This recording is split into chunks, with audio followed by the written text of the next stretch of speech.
Hi, good morning students. நம்ம last வீடியோவில் types of கான்ஸ்டியூஷனில் first type unitary forms of கவர்மெண்ட்டை பற்றி பார்த்தோம். இப்போ இந்த வீடியோவில் நம்ம பார்க்க போகிறது அடுத்து second types the federal form of government.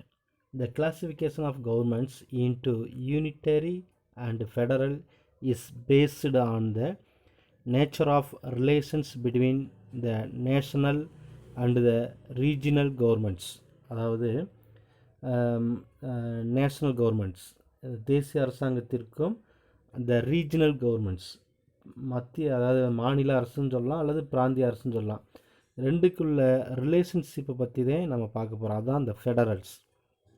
அதாவது மத்திய அரசும் மாநில அரசும் சேர்ந்து எப்படி செயல்படுது அப்படிங்கிறத நம்ம கூட்டாட்சி முறை அப்படின்னு சொல்கிறோம். இப்போ நம்ம இந்தியாவில் இருக்க state government and central government சொல்கிறோம் இல்லையா, அதை பற்றி இப்போ நம்ம பார்க்க போகிறோம். இந்த ஃபெடரல் ஃபார்ம்ஸை பற்றி பார்க்க போகிறோம். The federal government is one which powers are divided between the national government and the regional governments by the constitutions itself, and both operate in their respective jurisdiction the independently.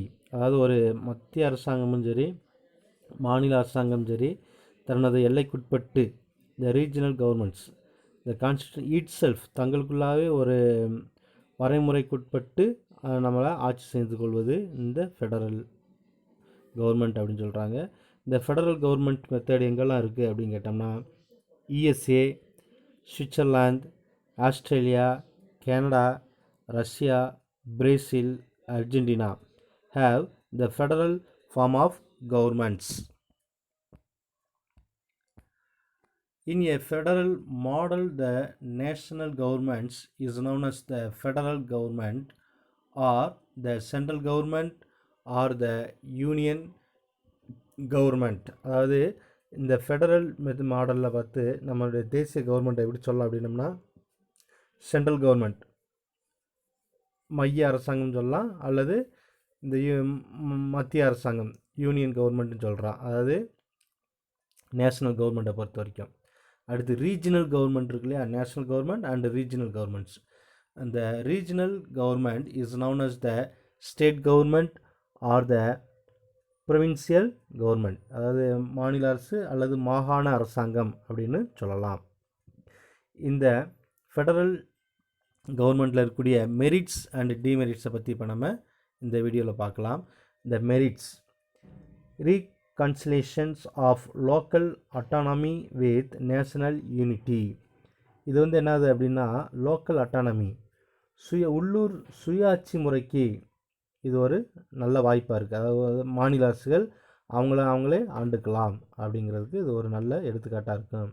The division of power between center and states leads to administrative efficiency. அதாவது இந்த அதிகார பகிர்வு மாநில மற்றும் மத்திய அரசாங்கங்களுக்கு இடையே நல்ல ஒரு மேம்பாட்டை கொடுக்கிறது அப்படின்னு சொல்கிறாங்க. It gives rise to big states. மிகப்பெரிய நாடுகளுக்கு இது மிகவும் ஒரு பொருத்தமான ஒன்று, நம்ம இந்தியா போன்ற ஒரு நாடுகளில். Distribution of powers check the despotism of the central government.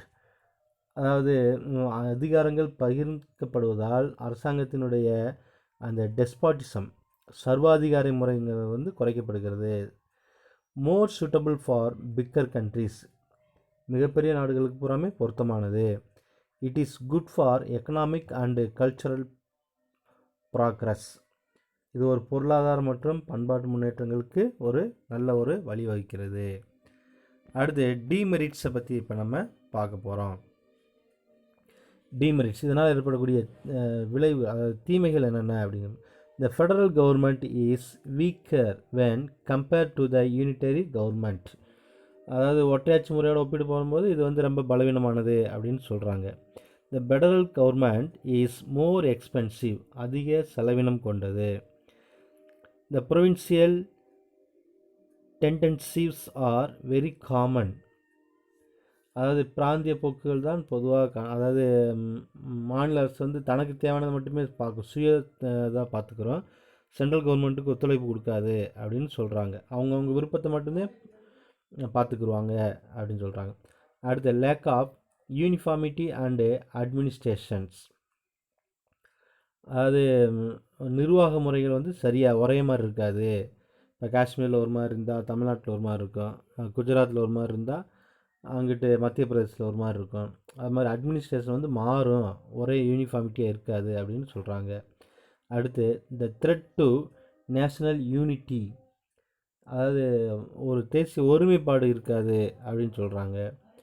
அடுத்து distribution of powers between the centre and state leads to conflicts, அதாவது இப்போ அதிகாரத்தை பிரித்து கொடுக்கும்போது அவங்களுக்குள்ள சில முரண்பாடுகள் ஏற்படும் அப்படின்னு சொல்கிறாங்க, ஸ்டேட் கவர்மெண்ட்டுக்கும் சென்ட்ரல் கவர்மெண்ட்டுக்கும். அடுத்து டபுள் சிட்டிசன்ஷிப்ஸ், இரட்டை குடியுரிமை. இப்போ அமெரிக்கா போன்ற நாடுகளில் பார்த்தோம்னா மாநில குடியுரிமை இருக்குது, சென்ட்ரல் குடியுரிமை, 2 குடியுரிமை ஒருத்தனும் வச்சுருக்கணும். இப்போ நம்ம இதில் வந்து அப்படி கிடையாது, ஒற்றை ஆட்சி முறை தான், இது ஒற்றை குடியுரிமை தான் இருக்குது. ஆனால் இது வந்து ஒரு சில இடங்களில் இருக்குது. அடுத்து இந்த rigid constitution cannot be amended easily for changing needs, அதாவது மாறி வரும் தேவைக்கு ஏற்ப இதை வந்து ஈஸியாக நம்ம மாற்ற முடியாது. அடுத்து இந்த state governments sometimes place hindrances in the foreign policies, வெளியுறவு கொள்கையில் சில சமயம் என்ன ஆகுது அப்படின்னா ஸ்டேட் கவர்மெண்ட்டுக்கு இதில் பல தடைகள் ஏற்படுது, சென்ட்ரல் கவர்மெண்ட்டு மீறி நம்ம போகிற மாதிரி இருக்கும். சரியா? ஓகே, இந்த நெக்ஸ்ட் வீடியோவில் வந்து இந்த features of the Indian constitution அதை பற்றி நம்ம பார்க்கலாம்.